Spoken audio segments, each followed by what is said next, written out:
David Sterling had spent 12 years building his reputation as the most skilled equipment specialist in the Outer Rim, transforming a cramped workshop on Station Meridian into the destination of choice for clients who needed the impossible fixed. His hands possessed an almost supernatural understanding of how metal, crystal, and energy systems work together, earning him commissions from species across the galaxy who valued craftsmanship over convenience.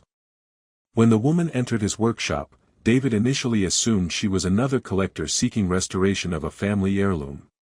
Her clothing was elegant but understated, the kind of quality that suggested wealth without announcing it.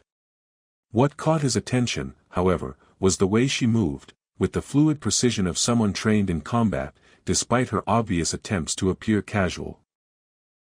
Her pointed ears marked her as Sylvari, a species known throughout the galaxy for creating the most sophisticated personal armor in existence. Her silver hair caught the workshop's artificial light in ways that seemed to create its own illumination, and her violet eyes held depths that suggested both intelligence and carefully controlled authority.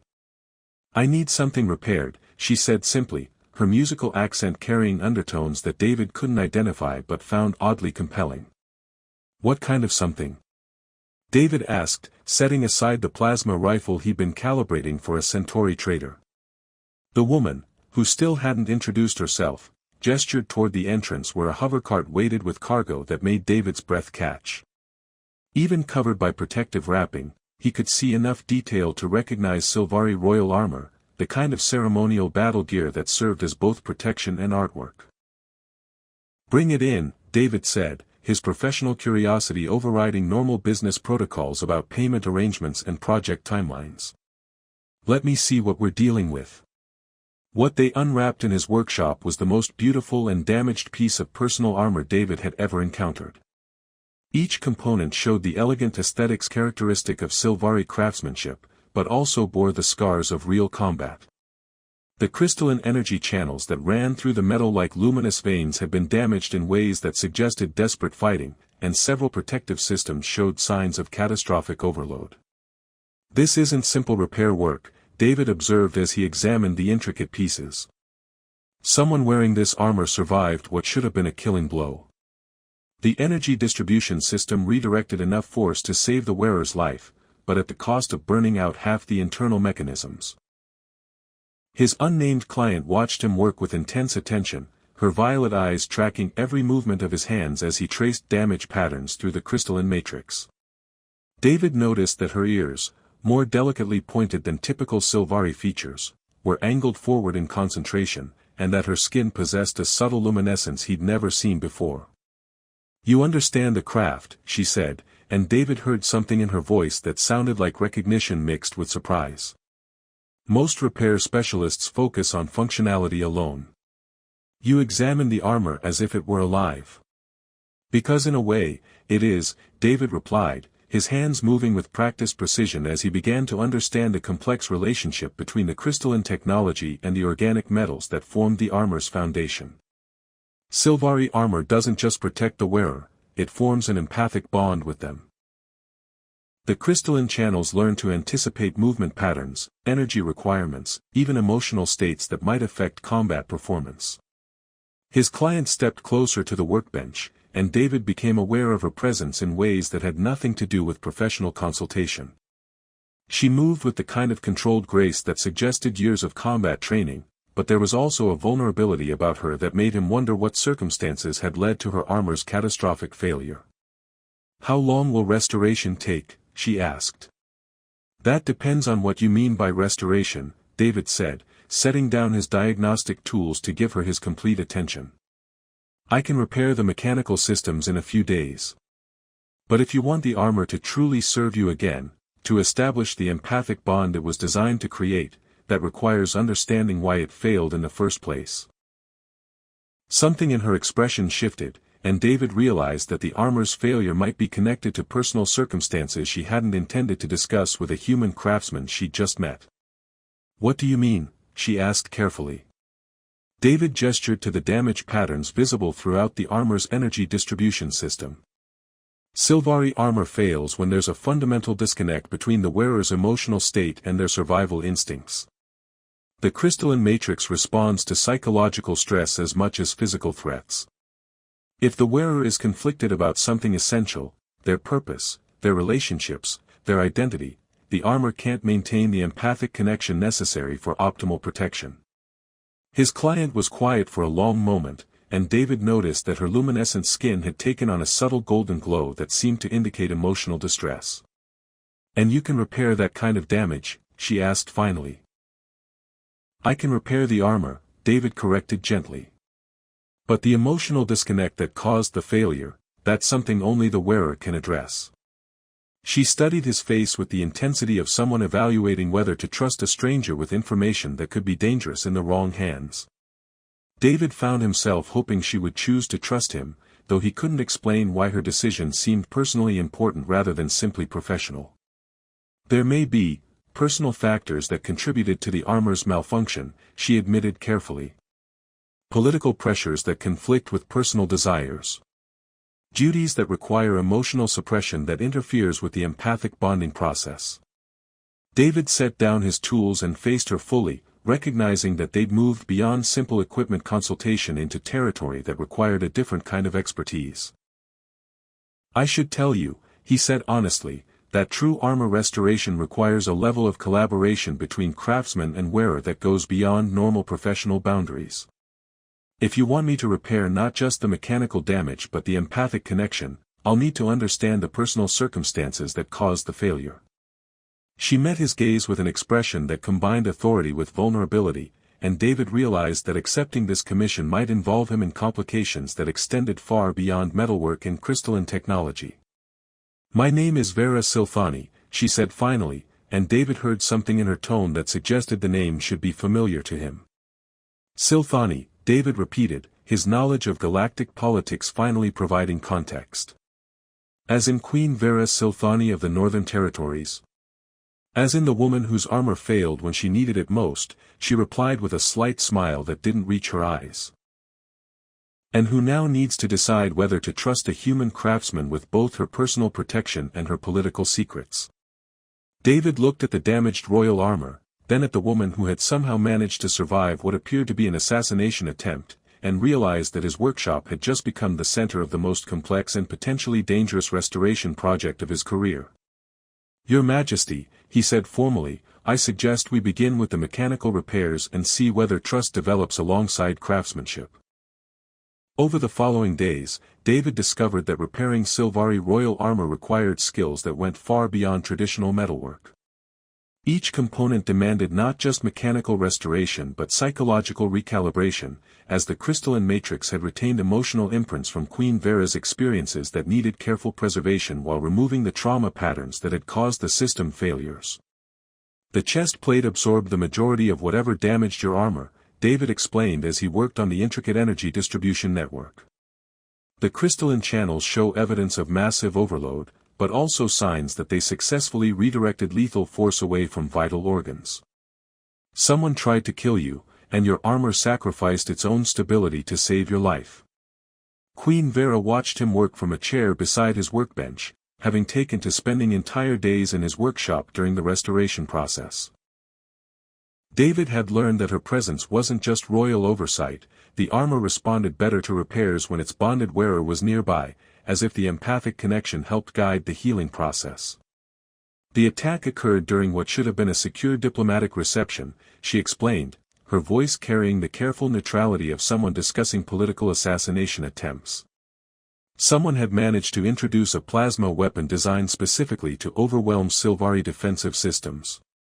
The armor detected the threat microseconds before I became consciously aware of danger, but the energy required to prevent my death burned out the crystalline matrix." David paused in his work, studying the damage patterns with new understanding. This wasn't random violence. The weapon was calibrated to exploit specific vulnerabilities in Silvari armor technology. "Whoever attacked you had detailed knowledge of your people's defensive systems." "Yes," Queen Vera confirmed quietly. "Someone who understood that the armor's empathic bond could be weaponized against me if they struck when I was emotionally vulnerable." David looked up from the crystalline channels he'd been recalibrating, noting how Queen Vera's luminescent skin had dimmed with the painful memory. "Emotionally vulnerable how?" he asked gently. Queen Vera hesitated, clearly debating whether to share personal information with someone who was, despite their growing familiarity, still essentially a stranger hired to perform technical services. I had just received word that the Council of Nobles intended to finalize my marriage to Lord Commander Thane Veltar, she said finally. A political alliance designed to strengthen our territorial defenses against the Zephyrian Confederation. Learning that I would be forced into a loveless marriage for military advantage created instability in the armor's empathic systems. David felt something uncomfortable settle in his chest at the mention of her impending marriage, though he told himself his reaction was purely professional concern about how emotional stress might affect the restoration process. And the attack was timed to coincide with your emotional compromise, he observed. Making it likely that the assassination attempt was coordinated with the political manipulation, Queen Vera confirmed. Someone wanted me dead badly enough to exploit both my personal vulnerabilities and my armor's empathic dependencies. David returned his attention to the crystalline matrix, but found himself working with increased precision and care. The thought that someone had tried to murder this remarkable woman made him determined to ensure her armor provided better protection than it had offered before. David, Queen Vera said softly, and he realized it was the first time she'd used his given name instead of formal address. May I ask why you chose equipment restoration as your profession? David continued his work on the energy distribution system while considering her question. Because broken things aren't truly broken, he said finally. They're just temporarily unable to fulfill their intended purpose. There's something deeply satisfying about understanding what went wrong and determining how to make it function again, often better than it worked originally. Even when the damage seems irreparable. Especially then, David replied, looking up to meet her violet gaze. The most challenging restorations teach you aspects of craftsmanship and problem-solving that you can't learn any other way. Queen Vera studied his face with the same intensity she brought to watching him work on her armor. And do you believe the same principle applies to people? That damage can be healed, that broken spirits can be made whole again. The question created an intimacy between them that transcended their professional relationship, and David realized they were discussing more than technical philosophy. I think, he said carefully, that people are infinitely more complex than armor systems, but the basic principle holds true. Understanding what caused the damage is always the first step toward genuine healing. Queen Vera was quiet for a long moment, and David noticed that her skin had regained some of its natural luminescence. The armor is responding to your repairs more effectively than any restoration I've witnessed, she observed. The empathic connection is strengthening rather than simply being rebuilt. David examined his work, noting that the crystalline channels were indeed showing improvements beyond his initial projections. That's because you're present during the process. The armor is learning to trust again by observing your interactions with someone who approaches it with respect rather than fear or impatience. Is that what you're teaching it? Trust? I'm teaching it that being cared for doesn't necessarily mean being controlled or exploited, David replied, then realized the implications of his words extended far beyond armor restoration.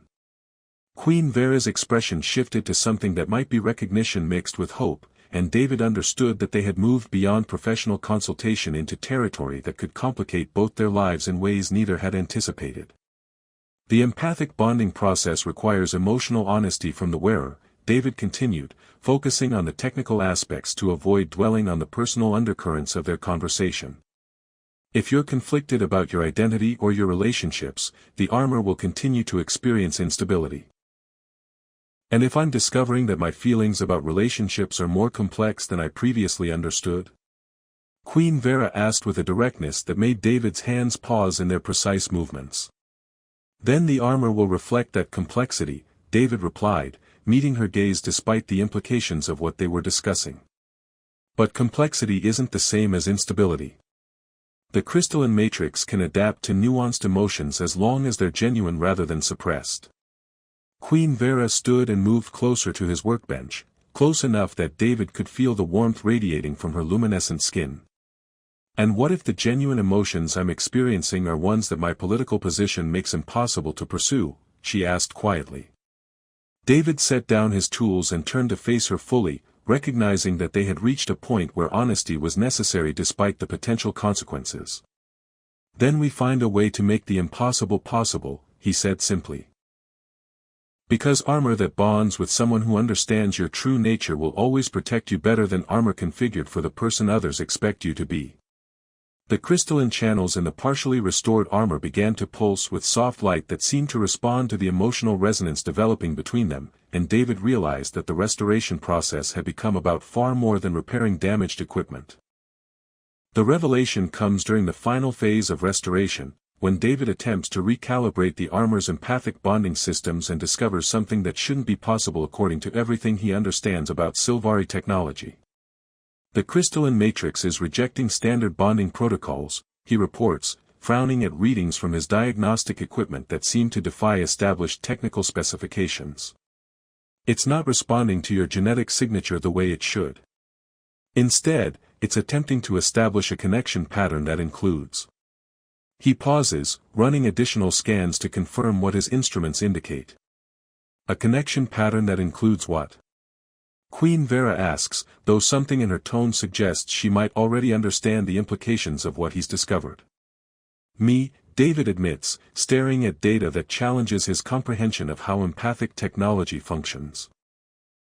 The armor is trying to establish a bonding matrix that includes both of us as essential components, which should be impossible unless there's an emotional resonance between us that the armor recognizes as fundamental to optimal function, Queen Vera finishes quietly. David looks up from his diagnostic equipment to find her watching him with an expression that combines vulnerability with something that might be hope. Her luminescent skin has taken on the subtle golden glow he's learned indicates complex emotional states, and her pointed ears are angled forward in a way that suggests intense attention to his response. "Is that technically possible?" he asks. "Can Sylvari armor form empathic bonds that bridge species differences?" "Theoretically, yes," Queen Vera replies carefully, moving closer to the workbench where her armor displays crystalline patterns that pulse in rhythm with both their heartbeats. "But only when there's genuine psychological compatibility between the individuals involved. The armor responds to emotional resonance rather than genetic similarity." David considers this while studying the crystalline matrix that continues to emit light patterns clearly designed to incorporate both of them into its operational framework. "And practically, what would such a bond mean?" he asks. "Practically, it would mean that the armor considers you essential to my emotional and spiritual well-being," Queen Vera explains, her musical accent making even technical explanations sound like poetry. "It would mean that the empathic connection necessary for optimal protection now requires your presence as an integral component." The workshop falls silent except for the subtle harmonics emanating from the armor's crystalline systems, and David realizes that what began as equipment restoration has evolved into something far more complex and personally significant. "Vera," he says, using her given name deliberately, "what does this mean for your political obligations? Your arranged marriage to Lord Commander Veltar?" Queen Vera approaches the workbench where her restored armor continues to display diagnostic patterns that unmistakably include both their biosignatures in its empathic framework. "According to ancient Sylvari law," she says softly, "armor that forms empathic bonds with a craftsman during restoration creates a spiritual connection that supersedes political arrangements. Such bonds are considered sacred, indicating that the craftsman has become essential to the wearer's spiritual and emotional balance." David stares at her, trying to process the implications of what she's explaining. "Are you saying that by repairing your armor, I've accidentally created some kind of marriage contract?" "I'm saying that by repairing my armor with such skill and understanding that it now considers you integral to its empathic matrix, you've demonstrated a level of compatibility that Sylvari culture recognizes as more significant than political convenience." The golden glow in Queen Vera's skin intensifies, and David notices that his own hand seems steadier, more precise, when working on equipment designed to protect her. "But I'm human," he points out, though even as he says it, the objection feels less important than it should. "I don't understand Sylvari politics or the responsibilities that come with whatever kind of bond the armor has established."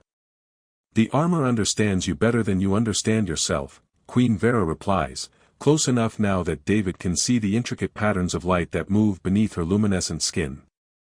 It recognizes someone who approaches challenges with patience, skill, and genuine care for outcomes that matter. Someone who sees damage as an opportunity for improvement rather than a reason for replacement. David looks at the restored armor, noting how the crystalline channels pulse with patterns that seem to celebrate their connection, and realizes that his feelings about Queen Vera have evolved far beyond professional respect or simple attraction. What happens now, he asks.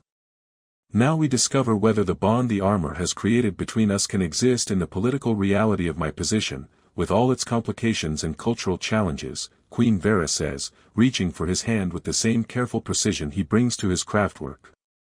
The moment their skin touches, the armor's crystalline systems flare with light bright enough to illuminate the entire workshop, and David feels a connection form between them that goes deeper than empathy or attraction, something that feels like recognition of essential compatibility. This shouldn't be possible, he says, though he makes no move to break their contact. Most extraordinary things shouldn't be possible, Queen Vera replies with a smile that makes her entire face radiate warmth. The question is whether you're willing to help me discover what becomes possible when two people approach impossible challenges with patience, skill, and genuine care for each other's well-being. David looks at their joined hands, noting how human and Sylvari skin seem naturally designed to fit together despite obvious biological differences, and realizes that accepting her armor restoration commission has led him into the most complex and potentially rewarding challenge of his professional and personal life. There's something else you should know, Queen Vera continues, her expression growing serious. Lord Commander Veltar arrives at the station tomorrow to finalize our marriage arrangements. He's not someone who accepts changes to political agreements gracefully. And he has the authority to declare our empathic bond invalid if he can prove it was established through deception or manipulation, she explains. The armor's testimony will be crucial to validating our connection, but only if we're both willing to formally acknowledge what has developed between us. David considers the implications, opposing a powerful political figure, potentially destabilizing interstellar agreements, accepting responsibility for protecting someone whose enemies are willing to commit assassination. Vera, he says finally, I've spent my career fixing things that others considered irreparably broken. I'm not intimidated by challenges that seem impossible. The armor responds to his words with harmonics that sound almost like celebration, and David realizes that somewhere during the restoration process, he's become willing to fight for something more important than any commission he's ever accepted. Then we prepare for Lord Commander Veltar's arrival, Queen Vera says, her expression combining royal authority with personal determination. And we discover whether love forged through craftsmanship can withstand the pressures of galactic politics. Lord Commander Thane Veltar arrives at Station Meridian with the kind of diplomatic entourage that turns routine space station operations into carefully orchestrated political theater. David watches from his workshop as the Sylvari nobleman disembarks from his ceremonial transport, surrounded by advisors whose elaborate uniforms and formal bearings suggest they consider this marriage negotiation a matter of interstellar importance. He's impressive, David observes to Queen Vera, who stands beside him watching the arrival through his workshop's viewing port. And he clearly expects this meeting to be a formality before finalizing wedding arrangements. Queen Vera nods, wearing the armor David restored. The crystalline channels pulse with steady light that indicates optimal empathic bonding, but David can also sense tension in her posture that suggests the approaching confrontation will challenge both her political skills and personal resolve. Thane is accustomed to having his expectations met, she replies. He's never encountered a situation where political agreements might be superseded by personal choice, especially personal choice validated by ancient laws most Sylvari have forgotten. Commander Hayes appears at David's workshop door with the expression of someone delivering news that will complicate. Lord Commander Thane Veltar arrives at Station Meridian with the kind of diplomatic entourage that turns routine space station operations into carefully orchestrated political theater. David watches from his workshop as the Sylvari nobleman disembarks from his ceremonial transport, surrounded by advisors whose elaborate uniforms and formal bearings suggest they consider this marriage negotiation a matter of interstellar importance. He's impressive, David observes to Queen Vera, who stands beside him watching the arrival through his workshop's viewing port. And he clearly expects this meeting to be a formality before finalizing wedding arrangements. Queen Vera nods, wearing the armor David restored. The crystalline channels pulse with steady light that indicates optimal empathic bonding, but David can also sense tension in her posture that suggests the approaching confrontation will challenge both her political skills and personal resolve. Thane is accustomed to having his expectations met, she replies. He's never encountered a situation where political agreements might be superseded by personal choice, especially personal choice validated by ancient laws most Sylvari have forgotten. Commander Hayes appears at David's workshop door with the expression of someone delivering news that will complicate everyone's day. Your Majesty, Lord Commander Veltar requests your presence in the main diplomatic suite. He's also specifically requested that Mr. Sterling attend as technical consultant regarding your armor restoration. David exchanges glances with Queen Vera, both recognizing that his inclusion in the meeting indicates the situation has already moved beyond simple marriage negotiations. Technical consultant? David asks. Lord Commander Veltar has questions about the restoration process that apparently require expert clarification, Commander Hayes explains diplomatically, though his tone suggests the real situation is more complex than technical inquiry.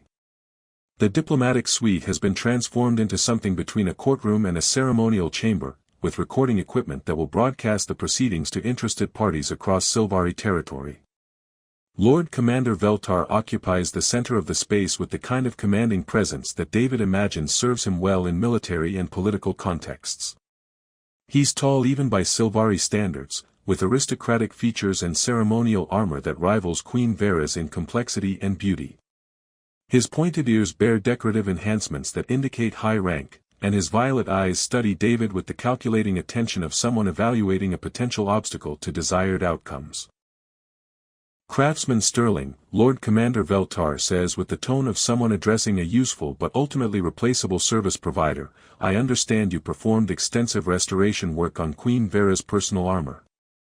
I require confirmation that the empathic bonding systems are functioning according to original design specifications. David looks at Queen Vera, noting that her expression remains carefully neutral despite her armor's energy patterns indicating elevated stress levels. The empathic bonding systems are functioning optimally, David replies carefully. Better than original specifications, actually. The restoration process strengthened the crystalline matrix beyond manufacturer standards. Excellent, Lord Commander Veltar says with satisfaction. Then there should be no technical impediment to reconfiguring the armor's bonding parameters once Queen Vera and I are married. I trust the empathic systems can be adjusted to accommodate our new relationship dynamic. David feels cold certainty settle in his chest as he realizes that Lord Commander Veltar expects the armor to transfer its empathic loyalty from Queen Vera's current emotional state to whatever psychological framework their political marriage would create. Actually, David says, drawing on his technical expertise while carefully avoiding direct political commentary, the armor's current bonding configuration is quite specific and integrated. Attempting to alter the empathic matrix at this point would risk damaging the crystalline systems irreparably. Lord Commander Veltar's expression shifts from confidence to concern. Explain precisely what you mean. During restoration, the armor established empathic bonds not just with Queen Vera but with the emotional resonance patterns present throughout the repair process, David explains, hoping his technical language conceals the personal implications of what he's describing. Those patterns now form an integral part of the armor's operational framework. Changing them would require completely rebuilding the empathic systems from foundational components. And what specific emotional resonance patterns are you referring to? Lord Commander Veltar asks, though something in his tone suggests he's beginning to understand the complications David is outlining.